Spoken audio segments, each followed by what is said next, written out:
The votes this week on the President's nuclear deal with Iran are some of the most important we've taken in years. And as the world's largest sponsor of terror, Iran continues to play an enormously destructive and destabilizing role in the world.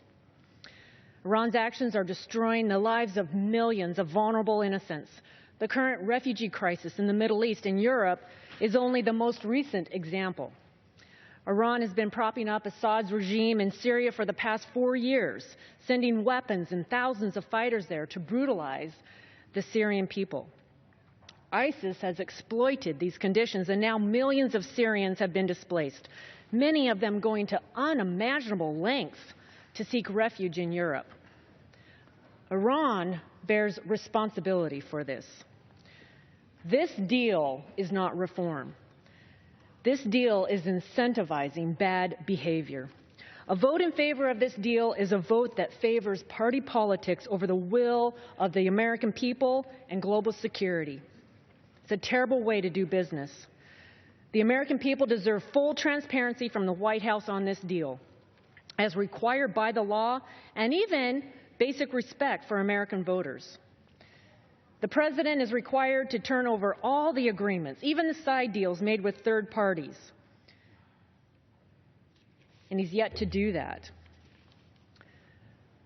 While I was home the last few weeks in my district in eastern Washington, not a day passed that I didn't hear about grave concerns about this deal.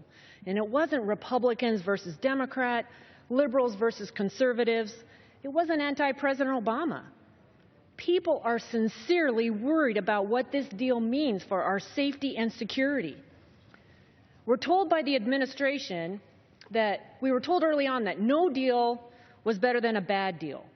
Now the President claims it's either this deal or war.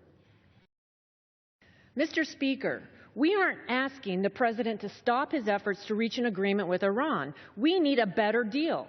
We are asking the President to continue and strengthen his efforts so that we get a deal that, first, truly denies Iran a path to a nuclear weapon by dismantling its extensive infrastructure. Second, includes the robust inspection process, not one that is conducted by Iran itself. And third, compels Iran to cease its support of terrorist organizations and brutal dictators like Assad, whose actions are destabilizing the entire region, as well as Europe. Until this deal includes, at a minimum, these three components, and the President has made his obligations under the law, I will continue to oppose it, and I will urge my colleagues on both sides of the aisle to do the same. Let's send the President back to the negotiating table.